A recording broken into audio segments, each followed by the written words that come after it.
Please join me. If everybody could please join me in silent meditation, if you could sit upright, erect in your seat with your feet firmly on the floor, relax your shoulders.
Namo Amida Butsu.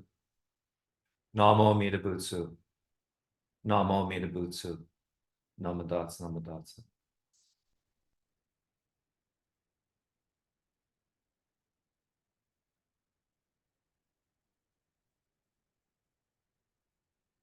So this evening we are going to be chanting the Jusei Gei. It's on the PDF. It's page 55 in the Red Service Book. If you could please join me.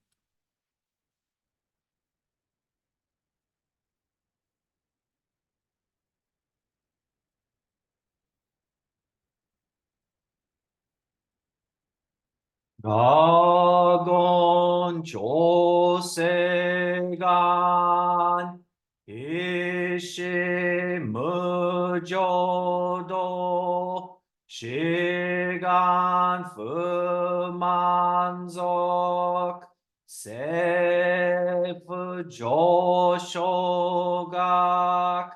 가오 무료코 부의 다이세슈 부사이 쇼빙그 세프 조쇼각 가시 조仏도 묘쇼 조집보 극교 미쇼몬 세프 조쇼각 리역 진쇼넨 조에 슈봉교 시금의조도 이쇼 텐닌시 진니키 엔다이코 부쇼 무사이도 쇼조 상크묘 고사이 슈야크난 가히 진에겐 메시 고모한 에소크 쇼아크도 즈다츠 젠슈몬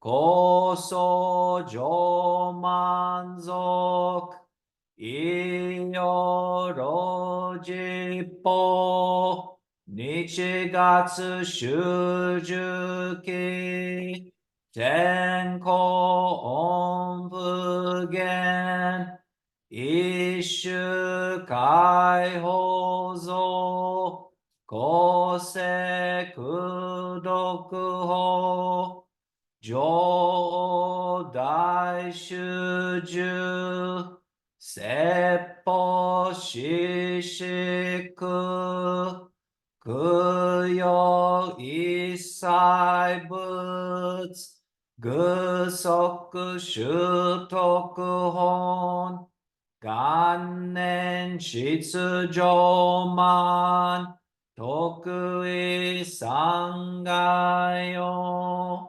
如仏無下知、通達未不詳、願学へ力、投資最小損、志願若か、大仙王感動、国書天人、東地妙慶、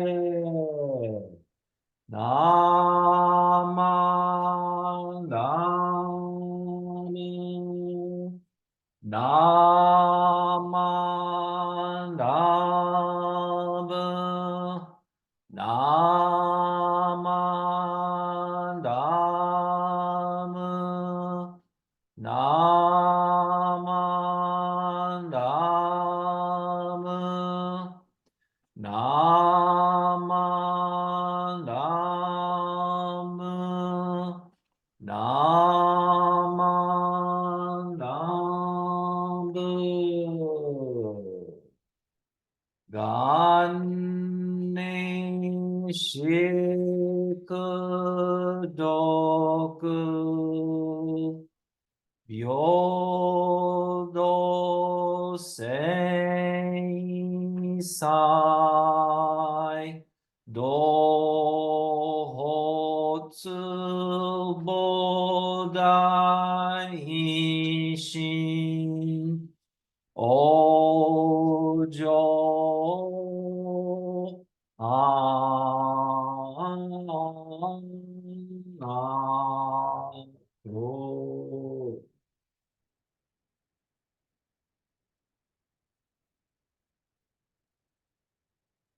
Namadats, namadats, namadats, namadats, namadats, namadats, namadats, namadats.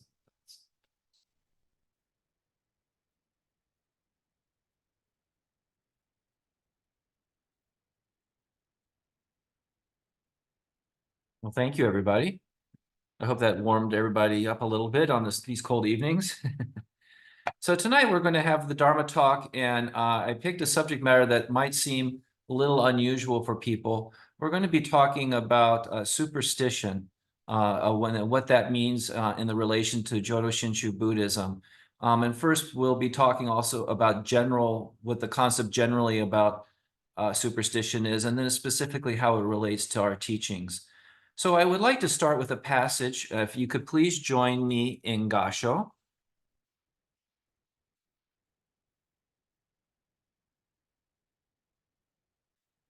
Those among lay women who hear of this samadhi and seek to learn it, take refuge in the Buddha yourself, take refuge in the Dharma, take refuge in the Sangha. Do not serve other teachings, do not worship devas, do not enshrine spirits, do not heed days considered lucky. Namo Amida Butsu. Namo Amida Butsu. Namo Amida Butsu.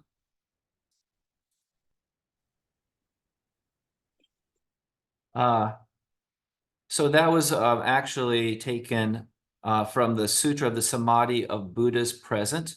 One of the things you probably can't see that my book is very beat up. This is my working copy from when I was studying at the Institute of Buddhist Studies.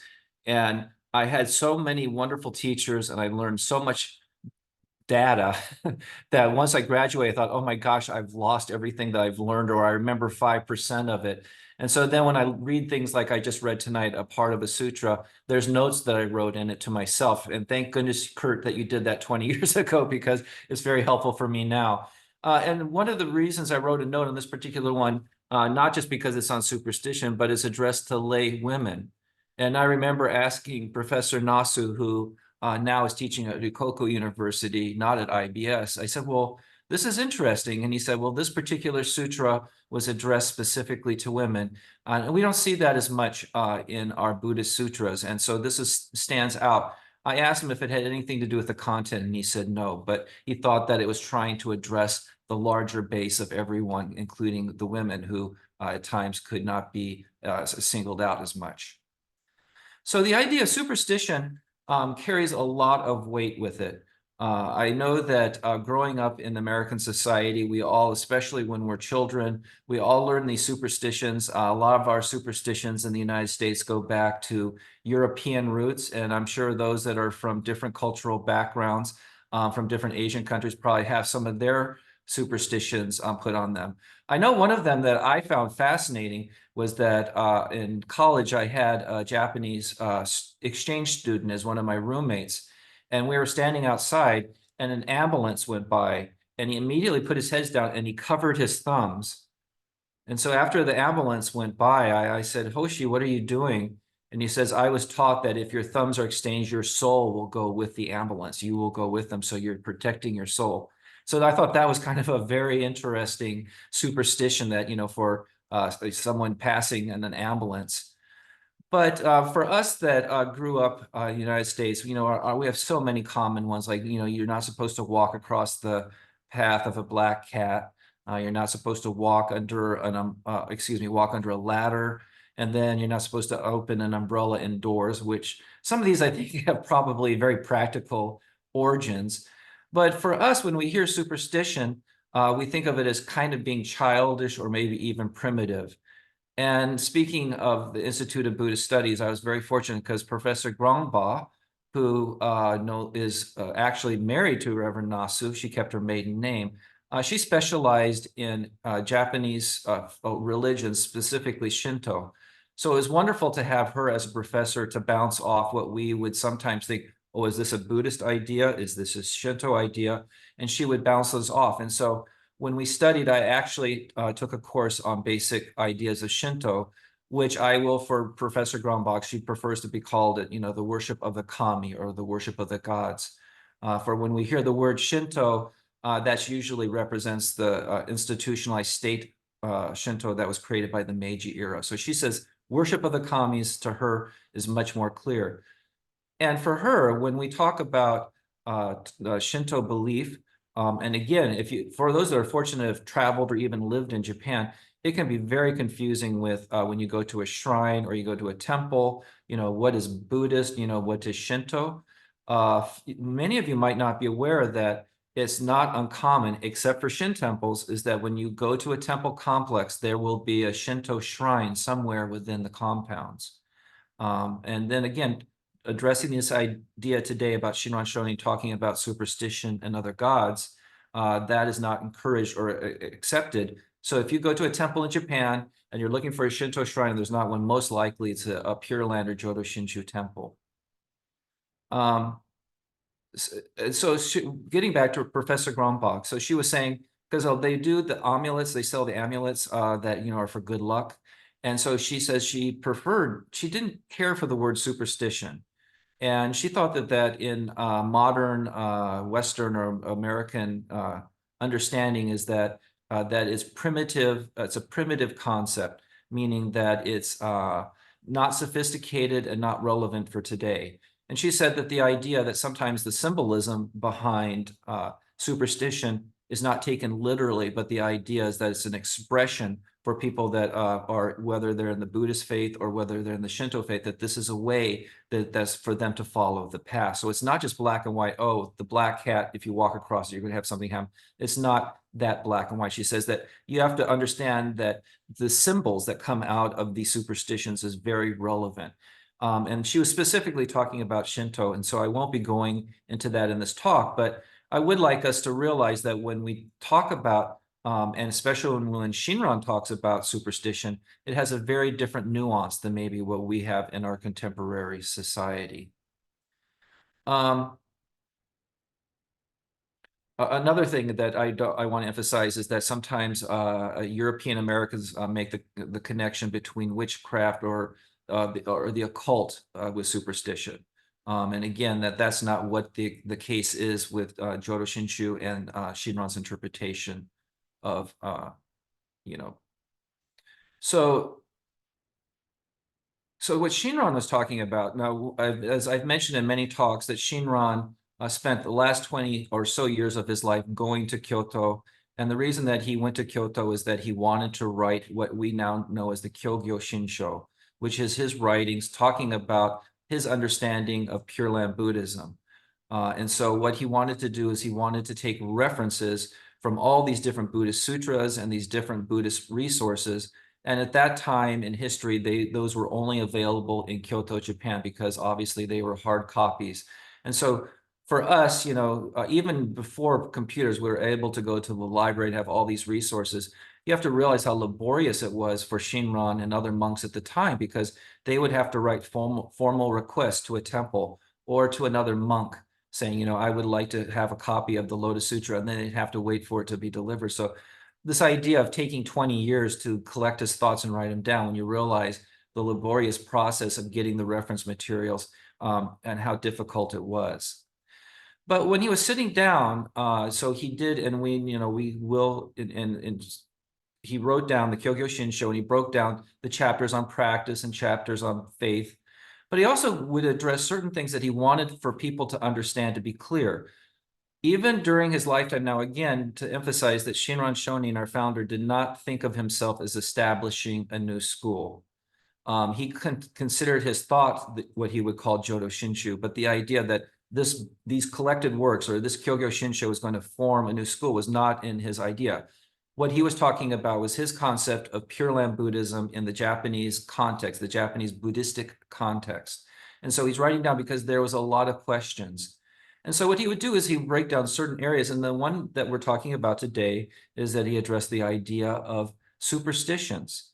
Now, one of the other things that comes out of this is that, which goes back also to the historical Buddha, was that they lived in a time where there were these established philosophical religious systems. So for Shinran, there's the Shinto, there's the others, there's the worship of Kami, there's other schools of Buddhism. But in India, the Shakyamuni had what was Hinduism and these other forms of practice. So they would talk freely about the devas and the gods. And so if you read some of the early sutras that the Shakyamuni reported that were written down after his passing, is that he talks about these special beings. Now, again, so to us, it might seem strange that he talked about those different beings, and Shinran talks about the kami, he talks about the different gods in Japan. But what he wanted to point out for Shinran and Shakyamuni is that they are not enlightened beings. And I love this concept. It's so Buddhistic. And so, okay, so he says through karma that this being came back as a celestial being, or this being came back and they are a god, but they're not enlightened. They're like you and I. They are on the path for trying to reach enlightenment. And so the idea is that focusing on these non-enlightened beings, let's say, for example, that you were talking about one of the Hindu gods, and that one of his followers would say, well, what do you think about this teaching? He'd say, that's fine, but that person, that deity, even though they're a deity, they're not enlightened. They're on the path for enlightenment. I thought one of the things that came through is that, now we have Ashini Kakushini services, which the Women's Association about 10 years ago in the Buddhist Churches of America has asked to be honored at least once a year in a special service. And I think it's a great tradition because most of our founders, it's Shinran and all the other male persons that we worship, or not worship, but who we honor. And then Ashini and Kakushini played a significant role in us being here. And for those that have heard my talks on Nishini and Kakushini, we would not be here if it was not for them, because they're the ones that created the mausoleum that turned into our foundation of the Honganji, or our head temple. But today what I'd like to do is, when I do these talks, is that there are letters of Ishini. Now, when the Japanese came out of self-isolation and what they call the Meiji era, where they opened up to the West, and they got all these great Western ideas, they started analyzing things. One of the things, if Eric Ishii's on the line, is that because he just went to IBS and heard a lecture on language and translations of sutras, is that the Japanese were like, oh my gosh, our translations are not necessarily the best translations of the sutras. We've got the original. And so they're like scampering, trying to get the best interpretations. And then the scholars even looked at persons, historical persons. They go, well, this person that's Shinran and Nishini and Kakushini, are they just symbolic, or are they an agglomeration of a bunch of different people that they put together? This just seems impossible. Now, as I mentioned, we do have the actual writings of Shinran, the Kyogyo Shinsho. We have it in his handwriting. It's preserved. For anybody that's lived in Japan, all those monsoons and typhoons, how did anything survive more than 100 years is amazing to me. But we do have his actual writings. And then, so in the 1920s, at our head temple in Kyoto, they were going through the archives, and they came across letters from Ishini written in her own handwriting. And this opened up broke the concept that, oh, maybe they were not real people, because here you have Ishini writing letters about her time with Shinran. So that opened up that they were people, but also it opened up a more personal side for the relationship between Ishini and Shinran. And the letter that I like to read, and I'm not going to read it because I've read it before, but the letter is wonderful, because a lot of the letters are very mundane. It's like, because it's very formal Japanese. So she's writing to somebody, thank you for sending me the silk to make kimonos. I'll be able to make 20 kimonos out of it. Our head servant, Otoko is sick, and da-da-da, how are you? So a lot of them are very mundane, but there are certain letters that she wrote to her daughter, who said, well, dad passed and he was a great person, but I don't know if he's a great Buddhist teacher. So she would relate some of the things that they had done in their earlier years. And there's this one letter that talks very specifically about Shinran falling back into his old practices. So the letter starts off that Shinran has been laying down bedridden in a sweat and hallucinating for at least a day. And Ishini is working, trying to calm him. And he's speaking gibberish, of course, what the English translation says. And then she says, what are you thinking? And so he says, and therefore, this is the way it will always be. And she says, what are you talking about? And so what he did is that he, as a former Tendai monk, went back to his Tendai practice, where he was reciting the sutras, because reciting the sutras gives you Buddhist merit. And so in his mind, he was doing the Tendai Mikyo practice, that he would visualize each kanji, each character above him. And so when he's chanting, he'd see the character. And so he was doing this as a way to calm himself. But when he came out of the delirium, he said to his wife, Ishini, he goes, why did I fall back on that practice? The idea that, that the idea of the entrusting heart is all that we need in Shin Buddhism. And I can't believe, and he basically self-admitted that he, even in his parts of weakness, he fell back. And so it's like an auxiliary practice. And it's the same way with all of these deities and gods and these superstitions, is that the idea is that they are not necessary because of the concept of the entrusting heart. So for Shinran, saying that, that we do not need to follow these special days, as a Shin minister, this, believe it or not, maybe not at Ekoji, maybe not even here in New York or Seabrook, but being in California, this was something that was my test of my ability to not say that you should not do this, because my congregations, my sanghas love to go gambling, and I have no problem with gambling. But we would go, and they would all have their lucky turtles or their lucky frogs. And so they'd go, Sensei, look at this, say the Nembutsu for me. And they're joking. And I would just smile and I pat them on the back and I say, well, good luck. But it was funny because I know Shinran is probably rolling his eyes in the Pure Land right now.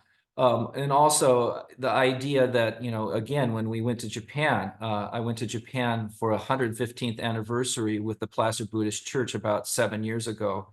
Those who know Brian Nagata was the one that helped organize the tour. And so in Japan, as I've mentioned, this idea that when you want to have something happen. So for example, it's very common when the entrance exams for universities, or if it's the final exam for high school, that they will go to a specific shrine or go to a specific temple, and they'll get these amulets. And you've probably seen some of them in some of the cars where they're hanging down and they're very beautiful and brocade, and they're hanging down and they're good luck charms. And so then, they would come up to me and they go, Sensei, where's a good shop to buy these? And I'm like, why don't you ask Brian? Brian was great at being able to say, well, I don't know if this is if this is a Shin practice, but the idea is I can show you where you want to go for that. And I thought, after all of these centuries that, when we go to the Shin temples in Japan and there's no Shinto shrine on the grounds, and when we go and there's none of these, we laugh. I've talked to so many BCA ministers, presidents at temples. It's like, oh, wouldn't it be great if we could sell these at a bone? I can see Nori and Ken like, yes, this would be great if we could sell these. We could generate something. Now, the candles that we sell for the garden at Ekoji are definitely not that. Those are remembrance candles. But the idea is that, even after all this time, we understand that the idea of the entrusting heart, that we do not need these auxiliary, we don't need these external practices. We do not need to have the idea of running away from the true essence of true hearing. I'm finishing up recording my basic Buddhist classes for Ekoji. I'm re-recording them so they can be played on Sundays. And today I finished the 4 of the 8 Noble Truths. And one of the things they were talking about, right meditation. And for what I said in that presentation is the right meditation is the mind for us to be able to hear the Dharma. So, we have the 7th Eightfold Path is mindful practice, which is to be present in the moment, but concentration and meditation is the 8th. And the ideas for that is for us to be able to go on, to go beyond our everyday life, for us to be able to concentrate and be able to hear beyond our self-conception. So the idea is that when we go to Ekoji on Sundays or wherever we go, or whether we're hearing a Dharma talk online, is the idea of doing the silent meditation and doing the chanting is a way for us to get our mind into that position for true and trusting. So deep listening, deep hearing is the key in Shin Buddhism. So the idea of following these different practices, having these superstitions or rituals are just taking us further from the understanding of true understanding. So if you could please join me, and Gasho, I'd like to conclude with the sutra, please. Those among lay women who hear this samadhi and seek to learn it, take refuge in the Buddha yourself, take refuge in the Dharma, take refuge in the Sangha. Do not serve other teachings, do not worship devas, do not enshrine spirits, do not heed days considered lucky. Namo Amida Butsu. Namo Amida Butsu. Namo Amida Butsu.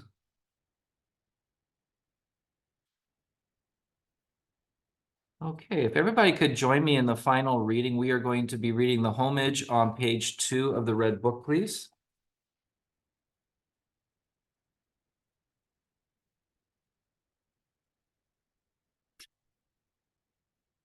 Hard is it to be born into human life. Now we are living it. Difficult is it to hear the teachings of the Blessed One. Now we hear them. If we do not gain emancipation in this present life, we may not be freed from the fearing of the oceans of birth and death for kalpas. Let us reverently take refuge in the 3 treasures. We go to the Buddha for guidance. May we always walk in the way that leads to enlightenment. We go to the Dharma for guidance. May we be submerged in the depths of the teaching and gain wisdom as deep as the ocean. We go to the Sangha for guidance. May we all, with one accord, live the life of harmony in the spirit of oneness, freed from the bondage of selfishness. Even through myriads of kalpas, hard is it to hear such excellent and profound teachings. Now we're able to hear and receive them. Let us try to understand the Tathagata's teachings. Namo Amida Butsu. Namo Amida Butsu. Namo Amida Butsu.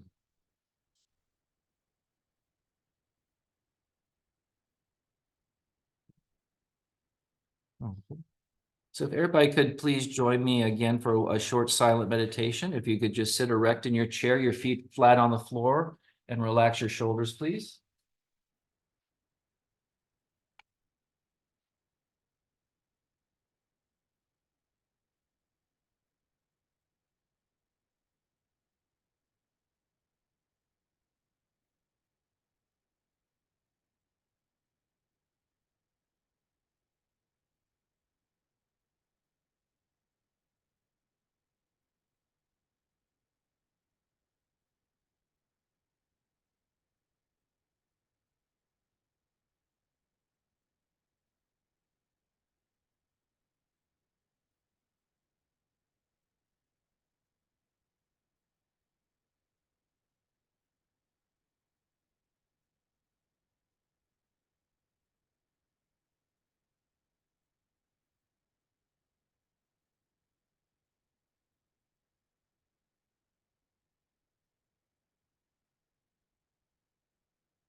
Namo Amida Butsu.